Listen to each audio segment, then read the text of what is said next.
शास्त्रों में तो बहुत बड़ी बड़ी बातें लिखी हैं, पर हम आपको कुछ व्यवहारिक बात बता दें। अगर आपको ये पहचान करनी हो कि सच्चा सद्गुरु है कौन, पहली पहचान, सद्गुरु की पहली पहचान ये है कि वो आपसे कभी कुछ अपने लिए मांगेगा ही नहीं। सद्गुरु की पहली पहचान, जो आपसे अपने लिए मांग ले वो सच्चा सद्गुरु हो ही नहीं सकता, ये जान लीजिए। 1951-52 की संभवतः बात है।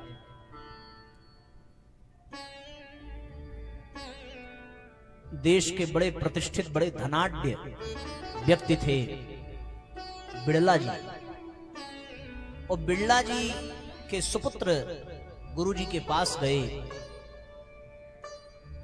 और उन्होंने जब ये सुना कि पूज्य गुरुदेव मथुरा में गायत्री तपोभूमि, गायत्री मंदिर बना रहे हैं, तो उस जमाने में उन्होंने करोड़ रुपया देने की बात कही गुरु जी को कि हम आपको जितना पैसा चाहिए देंगे, आप ऐसा गायत्री मंदिर बनाइए, ऐसा गायत्री मंदिर बनाइए कि वैसा संसार में कहीं ना हो।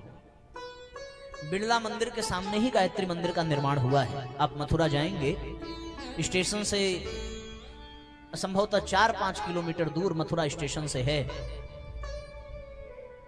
तो गुरुजी ने उनसे पूछा कि बिड़ला जी, आपके पास ये पैसे कहां से आते हैं? तो उन्होंने कहा कि भगवान की कृपा से ये पैसे मिलते हैं। गुरुजी ने मुस्कुराते हुए कहा कि जैसे आप पर भगवान की कृपा है, वैसे हमारा भी रिश्ता भगवान से बहुत अच्छा है। हमें जरूरत पड़ेगी तो हम उन्हीं से मांग लेंगे, और हमें वो मंदिर नहीं बनाना है कि मूर्ति के रूप में किसी कक्ष में गायत्री माता बैठ जाएं। हमें तो ऐसा कर देना है कि जन जन के हृदय पर और जन जन के कंधे पर यज्ञोपवीत के रूप में गायत्री माता प्रतिष्ठित हो जाएं। हमें हर एक व्यक्ति को चलता फिरता मंदिर बनाना है। दूसरा कोई होता तब वो तो तुरंत बिठा के चाय पिलाता, स्वागत करता, कहो चोरी से पांव धुल लेता, महाराज देते रहिए, हम रसीद काट के देते रहेंगे। गुजरात में पंडित लीला पर शर्मा कार्यक्रम कराने गए तो वहां बड़ी श्रद्धा उमड़ी, बड़ी संख्या हुई, 11,000 रुपया मिला। ये बात है 1970-72 की। अब उसी के आसपास का है कि वो गए कार्यक्रम कराने, उनको 11,000 रुपया उस जमाने में तो बहुत बड़ी रकम होती है। बड़े खुश हुए कि गुरुजी के पास ले चलेंगे और गुरुदेव प्रसन्न होंगे, बड़ा माल ले आया लड़का। और गुरुजी ने पूछा कितना पैसा ले आए? तो उन्होंने कहा कि गुरुदेव कमाल हो गया, ऐसी भीड़, ऐसा लोगों ने अनुदान दिया कि 11,000 रुपया बच गया। और गुरुजी ने कहा डाकू कहीं का, लूट लाया लोगों को, ऐसे डांट करके। डाका डालते शर्म नहीं आई? 11,000 रुपया लेके चला आया, अरे वो पैसा वहीं छोड़ देता तो आयोजकों का कितना लाभ होता। शर्म नहीं आई इतना पैसा लेकर के आते हुए? डकैत कह दिया पंडित जी को, पंडित जी ये पैसा वापस भेजिए। उनको वो पैसा मनी ऑर्डर करना पड़ा वापस वहां के कार्यकर्ताओं को कि आप इससे वहां अपने ट्रस्ट की देखभाल करिए।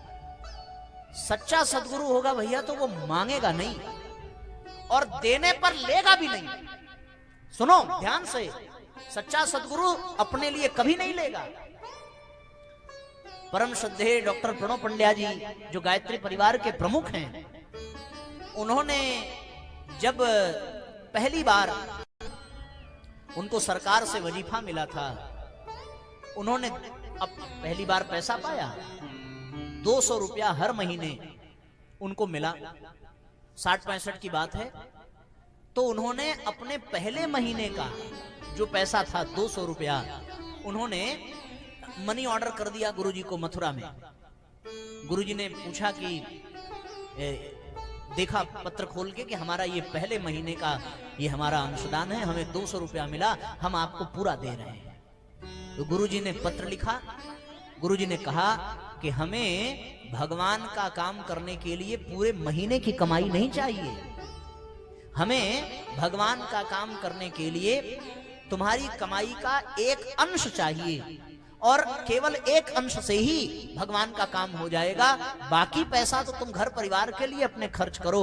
और परम पूज्य गुरुदेव ने 194 रुपया पत्र के साथ वापस भेजा और 200 रुपए में केवल 6 रुपया अपने पास रखा कि हम हर महीने तुमसे केवल 6 रुपया लिया करेंगे, बाकी पैसा तुम्हारी मेहनत का तुम्हारे पास रहना चाहिए। सच्चा सद्गुरु होगा तो वो अपने लिए कभी नहीं मांगेगा, ये जान लेते। दूसरा गुण गुरु के अंदर क्या होना चाहिए? सद्गुरु के अंदर, सद्गुरु के पास जो व्यक्ति जुड़ जाए तो सद्गुरु अगर सच्चा है तो उससे जुड़ जाने के पश्चात जीवन का जो भ्रम है, जीवन का जो अज्ञान है, वो धराशायी हो जाता है। ये सद्गुरु की पहचान है। अगर गुरु के पास जाने पर आपकी शंका न मिटी, आपका भ्रम न मिटा, आपका अज्ञान न मिटा, तो फिर वो सच्चा सद्गुरु नहीं है, ये जान लीजिए। कबीरदास जी ने स्पष्ट कहा है कि अगर हम सभी गुरु से जुड़े और भ्रम न मिटे तो ये जान लेना कि वो कोई ढोंगी है, कोई पाखंडी है। लिखा है कबीरदास जी ने, चौपाइयां याद आ रही हैं आज। जाग गुरु ते भ्रम ना मिटे, भ्रांति न जीव का जाय। जाग गुरु ते भ्रम ना मिटे, भ्रांति न जीव का जाय। सो गुरु झूठा जानिए, त्यागत देर न लाय। कबीरा त्यागत देर न लाय। सो गुरु झूठा जानिए, त्यागत देर न लाय। कबीरा त्यागत देर न लाय। गुरु किया है देह का, सतगुरु चीन्हा नाई। गुरु किया है देह का, सतगुरु चीन्हा नाई। भव सागर के जाल में फिर फिर गोता खाहि। कबीरा फिर गोता खा। बिना जाने अगर गुरु के चक्कर में पड़ गए भैया तो ये लफड़ा होगा। और सच्चा सद्गुरु वो जो एक तो अपने लिए कुछ लेना और दूसरा वो जिसके पास जाने भर से, जिसकी दृष्टि पड़ जाने मात्र से सारा भ्रम, सारा ज्ञान, सारा विश्वास, सारी अश्रद्धा समाप्त हो जाए। हम सबके आदर्श, हम सबके बहुत आत्मीय, बल्कि जिन्हें हम गुरुदेव का साक्षात अंश ही समझते हैं, ऐसी दिव्य चेतना और इस समय हम सबको विभूति के रूप में प्राप्त हुए हैं परम आदरणीय डॉक्टर चिन्मय पंड्या जी। उनका उद्बोधन आप सुनिए। उन्होंने एक बड़ी सुंदर घटना, बड़ा सुंदर संस्मरण परम पूज्य गुरुदेव का बताया। और वो संस्मरण क्या है? उन्होंने बताया कि लखनऊ के एक वकील साहब थे। लखनऊ हमारे उत्तर प्रदेश की राजधानी है। तो वकील साहब धार्मिक प्रवृत्ति के थे, पर उनका मन अध्यात्म से उचट गया था। जहां कहीं भी जाते तीर्थों में वहीं धक्का मुक्की, गंदगी और पंडावाद, पाखंड, अंधविश्वास, केवल और केवल अधिक से अधिक धन लूटने की लालसा। तो उनका मन बड़ा खट्टा हो गया। उन्होंने कहा कि अब इस देश में अध्यात्म रह नहीं गया। तो किसी ने उनको सुझाव दिया कि आपको सच्चा अध्यात्म अगर देखना है तो आप एक बार गायत्री परिवार के संस्थापक और गायत्री तीर्थ की संरचना करने वाले, शांति कुंज की स्थापना करने वाले, आप एक बार पंडित श्री राम शर्मा आचार्य जी के यहाँ चले जाइए। आपके जीवन का जो भ्रम है, आपके जीवन का जो अविश्वास है, वो समाप्त हो जाएगा। तो भैया पूरे चलो 10 जगह गए हैं, एक जगह और चले जाएं। शांति कुंज पहुंचे और शांति कुंज पहुंचे तो वहां स्वागत कक्ष में अपना नाम लिखाना था तो उन्होंने अपना नाम थोड़ा अलग लिखाया, जो नहीं था वो लिखाया। पूछा कि क्या करते हो, तो उन्होंने कहा बता देंगे, वकील हैं तो हो सकता है लोग सतर्क हो जाएं, इसलिए उन्होंने कहा हम पुरोहित हैं। बोले कि इनकी ही वेशभूषा में, इनकी ही जमात में हो जाएंगे तो ये सहज विश्वास कर लेंगे। जैसे रावण साधु बन के गया था, तो थे तो वो पेशे से वकील, पर बन के गए पुरोहित। अब वो शांति कुंज में रहे, अपना घूमे टहले। 1 दिन बीता, 2 दिन बीता, तो उनको चिंता होने लगी। भोजनालय में भोजन करने जाएं तो वहां भी कोई पैसा ना मांगे, मंदिर में दर्शन करने जाएं तो वहां भी कोई पैसा ना मांगे। हर जगह इतनी स्वच्छता, इतनी सुव्यवस्था, कितनी भी भीड़ हो, पर लोग पंक्ति बनाकर बड़े अनुशासन में रहें। न रुकने का पैसा, न रहने का पैसा, न खाने का पैसा, न पूजा पाठ का पैसा। सोचे हो सकता है यज्ञ में जाएंगे तो वहां हो सकता है कुछ डिमांड आवे। वो यज्ञ में गए, हवन सामग्री भी मिशन की, लकड़ी भी वहीं की, अच्छत फूल माला सब वहीं का। 1 रुपया किसी ने मांगा नहीं, हवन कर लिया, उठ के चले गए। बार बार पीछे मुड़ करके देखें कि अब कोई कहे कि भैया कुछ चढ़ा दीजिए, लेकिन किसी ने कुछ कहा नहीं। देखते देखते 6-7 दिन बीत गया। 9 दिन के सत्र के लिए अपना नाम लिखाया था। 8वें दिन सोचने लगे कि ये अनुदान काउंटर बना है, वहां जाएंगे तो हो सकता है कि कोई डिमांड आवे। तो अनुदान काउंटर पर पहुंचे। कैसी गुरुजी की लीला, उन्होंने कहा कि हम कुछ अनुदान देना चाहते हैं। तो बहन जी बैठी थी, उन्होंने कहा कि अब तो काउंटर बंद हो गया है, हमने सेटअप बंद कर दिया है, आप जो है कल आइएगा। तो उन्होंने कहा कि कल तो हम नहीं रुक पाएंगे। बोले अब नहीं रुक पाएंगे तो फिर आपकी जहां इच्छा हो वहां अर्पित कर दीजिए। और सुनिए, 1 पैसा तो लिया नहीं, ऊपर से गुरुजी का कुछ साहित्य फ्री में उठा के दे दिया, ये गुरुजी का साहित्य आप पढ़िएगा। अब उनको लगा कि 8 दिन तो हमारा शंका करने में, संदेह करने में, अविश्वास में, अश्रद्धा में बीत गया। अब तो ऐसे व्यक्ति से मिलना चाहिए जो इस तंत्र को चला रहा है। पर अब अगले दिन ट्रेन सवेरे बैठे, स्नान ध्यान करके कि अब तो निकलना ही पड़ेगा, भेंट हो नहीं पाएगी। प्रयास भी करना चाहें तो न कोई परिचय, न कोई बातचीत, कैसे करें। तब तक अचानक से एक अपरिचित व्यक्ति आया और आकर के उनसे कहा कि भाई साहब आपको गुरुजी बुला रहे हैं। तो वो सोच में पड़ गए कि हमको वो जानते कैसे हैं कि बुला रहे हैं।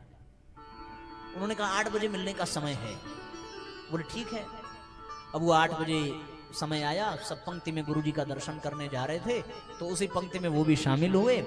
और जब वो पहुंचे तो गुरुजी ने उनकी तरफ देखा भी नहीं और अपना लेखन कार्य गुरुदेव करते रहे। और मुस्कुरा करके गुरुजी ने पूछा कि क्या नाम है, क्या करते हो। तो ये चक्कर में पड़ गए कि नाम तो कुछ और है, लिखवाया कुछ और है। और फिर पूछा क्या करते हो, तो बोले बन के तो साधु आए हैं, करते तो वकालत है। तो इनके आंखों में दुख के आंसू आ गए। उन्होंने गुरुदेव से कहा कि गुरुदेव हमसे गलती हो गई, हम आपको पहचान नहीं सके। गुरुजी ने कहा कि क्या बात है, दुखी क्यों हो। बोले हम इतने दिन से यहाँ हैं, पर हम एकदम खाली के खाली रहे। हम जो है कोई जप तप न कर सके, कोई साधना न कर सके, आपका सानिध्य न पा सके। गुरुजी ने मुस्कुराते हुए कहा कि जितना लाभ तुम्हें मिला है उतना और किसी को नहीं मिला, क्योंकि तुम अश्रद्धा लेकर के आए थे, श्रद्धा लेकर के जा रहे हो। अविश्वास लेकर आए थे, विश्वास लेकर जा रहे हो। भ्रम और संदेह और शंका लेकर के आए थे, आत्मीयता लेकर के जा रहे हो। तुमसे अधिक सौभाग्यशाली इस समय यहाँ कोई नहीं है। आते रहना, ऐसा गुरुजी ने कहा। अब जब वो वापस जाने लगे तो गुरुजी ने कहा कि बेटा सुनो, तुमने जो कहा है वो सत्य है। कहा क्या था, थे वकील, लिखवाया था पुरोहित। गुरुजी कह रहे हैं कि बेटा पुरोहित भी भगवान का वकील ही होता है, इसलिए अब तुम भगवान के वकील बनकर के काम करना। अब तो शर्म के मारे उनकी नजरें झुक गई। बोले ऐसा अंतर्यामी, ऐसा दिव्य पुरुष मैंने आज तक देखा नहीं। और गुरुजी से ऐसे जुड़े कि वो पूरा जीवन अपना शांति कुंज को समर्पित कर दिया उन्होंने। सच्चा सदगुरु वो है जिससे जुड़ जाने के बाद मोह भ्रम अज्ञान शेष न रह जाए, वही सच्चा सदगुरु है, ये जान लीजिए। इसलिए साथियों, जीवन में ये सदगुरु की पहचान है। पहला कि सदगुरु कभी कुछ मांगेगा नहीं, और दूसरा कि सदगुरु से जुड़ जाने पर जीवन में अज्ञान रहता नहीं है, भ्रम जंजाल सब दूर हो जाते हैं। ये 2 पहचान सदगुरु की है। और एक तीसरी और अंतिम बात आपसे कहते हैं, ये बात कहीं लिखी नहीं है, आप किसी शास्त्र में ये बात हमने तो नहीं पढ़ी है, हो सकता है लिखा हो, हम अनुभव की बात आपसे कह रहे हैं। ये हमने जो अनुभव किया है गुरुदेव से जुड़ करके, वो अनुभव की बात हम कह रहे हैं आपसे। और एक तीसरी बात हमने अनुभव की है कि सच्चा सद्गुरु वो है जिससे जुड़ जाने के बाद शिष्य के भीतर अनेकों प्रतिभाओं का विस्तार हो जाता है। अनेकों प्रतिभाओं का, प्रतिभा का मतलब शिष्य की क्षमता बढ़ जाएगी, बुद्धिमत्ता बढ़ जाएगी, विवेक बढ़ जाएगा, सामर्थ्य बढ़ जाएगी, वाक्पटुता बढ़ जाएगी, शालीनता बढ़ जाएगी, सद्गुण बढ़ जाएगा। सच्चा गुरु अगर आपके जीवन में आ जाए तो आपके भीतर की प्रतिभा का विकास होने लगता है। ये जान लीजिए। न जाने कितने लोग खाली हाथ गए शांति कुंज, पर जब वहां से लौट के आए तो कोई ढपली बजाने लगा, कोई दीप यज्ञ कराने लगा, कोई प्रवचनकर्ता बन गया, कोई संगीतज्ञ बन गया, कोई किसी विशेष विषय का विशेषज्ञ बन गया, कोई यज्ञ का आचार्य बन गया। और ऐसे ऐसे लोग बने जिनको अक्षर ज्ञान नहीं था। अक्षर ज्ञान। लखनऊ में हमारे यहाँ उनको हम बहुत प्यार से बुआ जी कहते हैं, निर्मला पांडे जी उनका नाम है। बहुत बड़ी अवस्था है उनकी, इस समय लगभग 85 वर्ष की आयु है। और गुरुदेव को उन्होंने शांति कुंज में तो देखा ही, पर अपने घर में प्रत्यक्ष दर्शन गुरु जी का उन्होंने पाया है। वो कहानी तो दूसरी है, बड़ा लंबा विषय हो जाएगा, पर मूल बात हम आपको बताएं। वो उनको संस्कृत पढ़ने आता ही नहीं था। वो अपने हाथ से गुरुजी के लिए स्वेटर बुन करके गई, गुरुजी को पहनाया और गुरुदेव से कहने लगी, गुरुदेव हमारा बड़ा मन करता है यज्ञ कराने का, पर हमें एकदम संस्कृत नहीं आती। तो गुरुजी ने उनके सिर पे हाथ रखा और कहने लगे कि बेटा संस्कृत के चक्कर में मत पड़ो, तुम कोई भी यज्ञ कराओ और हर विधि गायत्री मंत्र पढ़ के कराना, जाओ। वो आई और उन्होंने गायत्री मंत्र पढ़ा के 1-2 यज्ञ कराया। और आज स्थिति ये है कि आज वो बड़े बड़े मंच पर प्रवचन देती हैं और बड़े बड़े यज्ञ के कार्यक्रम कराती हैं। जैसा महिला मंडल का संगठन उनका है वैसा कहीं और दिखाई नहीं पड़ता। जितनी श्रद्धा लोगों की उनके प्रति है, उतनी श्रद्धा किसी और के प्रति दिखाई नहीं पड़ती। ये जान लीजिए। एक जगह तो वो कर्म का उन्होंने अपना अनुभव बताया हमसे, तो हम तो जब गुरुजी माता जी से तो प्रत्यक्ष दर्शन हुआ नहीं है, उनके शरीर छूटने के बाद तो ये शरीर हमको मिला।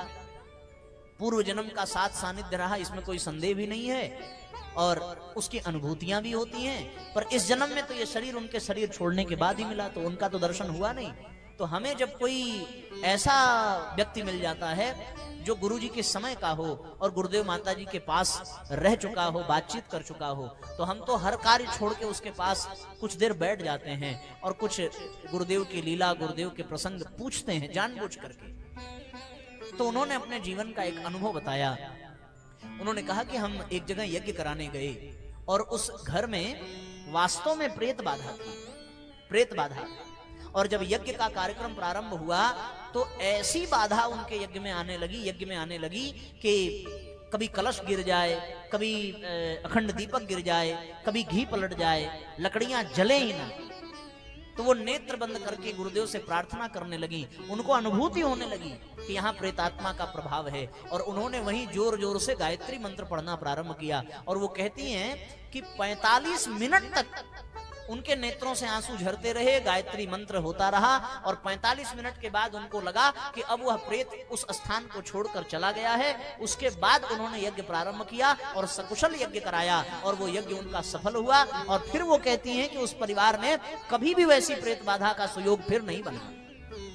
ऐसी सामर्थ्य गुरुदेव की कृपा से उन्हें यज्ञ कराने की मिली। तो ये सारा हम प्रमाण आपको इसलिए दे रहे हैं क्योंकि अगर एक बार सारा खेल विश्वास का है, विश्वास अगर गुरुदेव माता जी पर जम गया तो आप तो हमारे पीछे उनका चित्र देख लीजिए, वो उनके चेहरे को आप देखिए तो आपको लगेगा कि कोई पराया नहीं है, ऐसा लगेगा कि कोई अपना ही है जो हमारे सामने बैठा है और वो हमसे कुछ कहना चाहता है। और गुरुदेव एक ही बात कहना चाहते हैं कि अगर आप अपने जीवन का उद्धार चाहते हैं तो आप गुरुजी से जुड़ जाइए, गुरुदेव माता जी को अपना बना लीजिए, उनसे जुड़ करके अपने जीवन को धन्य कर लीजिए। अगर वो आपके जीवन में आ गए तो आपके जीवन में गायत्री मंत्र आ जाएगा, आपके जीवन में गायत्री माता की शक्ति आ जाएगी और आपका जीवन आनंद से भर जाएगा। ये जान लीजिए, ये सच्चे सदगुरु की निशानी है कि वो अपने लिए कभी कुछ मांगता नहीं उनके पास रहने पर सारे अज्ञान मोह भ्रम दूर हो जाते हैं और उनके पास रहने पर प्रतिभाओं का विकास होने लगता है, जीवन में आत्मिक प्रगति होने लगती है। यही सच्चे गुरु का परिचय है। और साथियों, गायत्री मंत्र के प्रणेता, गायत्री मंत्र के ऋषि विश्वामित्र हैं और विश्वामित्र ऋषि के पश्चात अगर इस धरती पर कोई सर्वोत्तम सर्वश्रेष्ठ गायत्री साधना का क्रम संपन्न किया है अगर किसी ने, तो वो केवल गुरुजी माता जी ही हैं। कहते हैं कि किसी भी मंत्र की दीक्षा उसी से लेनी चाहिए जिसने उस मंत्र को सिद्ध किया हो। और शास्त्र के अनुसार मंत्र की सिद्धि तब होती है जब जितना अक्षर मंत्र में हो उतने वर्षों तक उतने लाख के पुरस्चरण किए जाएं। तो 24 अक्षर के गायत्री मंत्र के 24 लाख के 24 महापुरस्चरण अगर इस धरती पर विश्वामित्र ऋषि के बाद किसी ने संपन्न किया है तो वो केवल और केवल गुरुजी माता जी ही हैं। उनके अतिरिक्त इस संसार में गायत्री मंत्र की दीक्षा और कोई दे नहीं सकता, ऐसी सामर्थ्य किसी की नहीं है। इसलिए साथियों, आपको गुरुदेव माता जी से जुड़ जाना चाहिए। ऐसा सद्गुरु जीवन में बड़े सौभाग्य से प्राप्त होता है।